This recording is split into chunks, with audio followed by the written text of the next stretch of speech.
എല്ലാ മാന്യ പ്രേക്ഷകർക്കും പുതിയൊരു വീഡിയോയിലോട്ട് സ്വാഗതം. നമ്മൾ ഇന്നത്തെ ഈ വീഡിയോയിലൂടെ ചർച്ച ചെയ്യാൻ പോകുന്നത് കേരള ബ്ലാസ്റ്റേഴ്സുമായും ISLുമായും ബന്ധപ്പെട്ട വിവിധ തരത്തിലുള്ള അപ്ഡേറ്റുകളിനെ പറ്റിയാണ്. എന്നാൽ നമുക്ക് നമ്മുടെ വീഡിയോയിലോട്ട് പോകാം.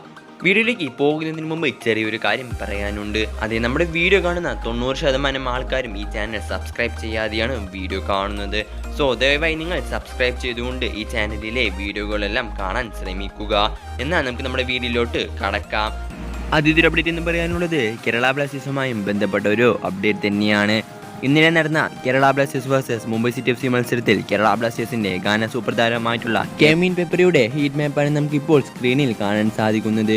ഇതിലൂടെ നമുക്ക് മനസ്സിലാക്കാൻ സാധിക്കും താരം എത്രമാത്രം കേരള ബ്ലാസ്റ്റേഴ്സിന് വേണ്ടി ആ ഒരു മത്സരത്തിൽ ഹാർഡ് വർക്ക് ചെയ്തു എന്നുള്ളത്. ആ ഹാർഡ് വർക്കിന്റെ പ്രതിഫലമായി കൊണ്ടാണ് താരത്തിന് ആ ഒരു മത്സരത്തിൽ ഹീറോ ഓഫ് ദി മാച്ച് എന്ന അവാർഡും ലഭിച്ചിട്ടുള്ളത്. ആ ഒരു മത്സരത്തിൽ താരമാവട്ടെ ഒരു ഗോളും ഒരു അസിസ്റ്റും നൽകിയിട്ടുണ്ട്. അടുത്തൊരു കാര്യമെന്നും പറയാനുള്ളത് നിലവിൽ മാധ്യമങ്ങളിലൂടെ പങ്കുവെച്ച ഒരു ഫോട്ടോയാണിത്.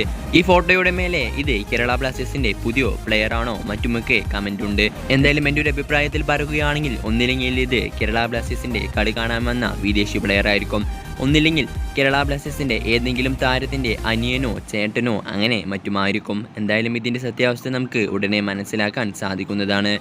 അടുത്തൊരു കാര്യമെന്ന് പറയാനുള്ളത് കേരള ബ്ലാസ്റ്റേഴ്സ് സൂപ്പർ താരമായിട്ടുള്ള എഡ്രിയ ലൂണയുമായും ബന്ധപ്പെട്ട ഒരു അപ്ഡേറ്റ് തന്നെയാണ്.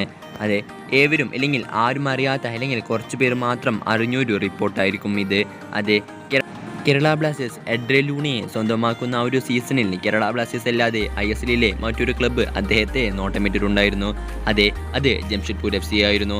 എന്നാൽ കുറച്ച് ദിവസങ്ങൾക്ക് ശേഷം എഡ്രിയ ലൂണ കേരള ബ്ലാസ്റ്റേഴ്സിലേക്ക് വരികയായിരുന്നു. എന്നാൽ ജംഷഡ്പൂർ FC ആവട്ടെ എഡ്രിയ ലൂണയ്ക്ക് പകരക്കാരനായി കൊണ്ടായിരുന്നു ഗ്രീഗ് സ്റ്റുവർട്ടിനെ ആ ഒരു സീസണിൽ സ്വന്തമാക്കിയിട്ടുണ്ടായിരുന്നത്. എന്തായാലും ഇതോടൊപ്പം നമ്മുടെ ഇന്നത്തെ വീഡിയോ അവസാനിക്കുന്നു. കൂടുതൽ കായിക വീഡിയോകളൊക്കെ നിങ്ങൾ ഈ ചാനൽ മറക്കാതെ ഒന്ന് സബ്സ്ക്രൈബ് ചെയ്യുക.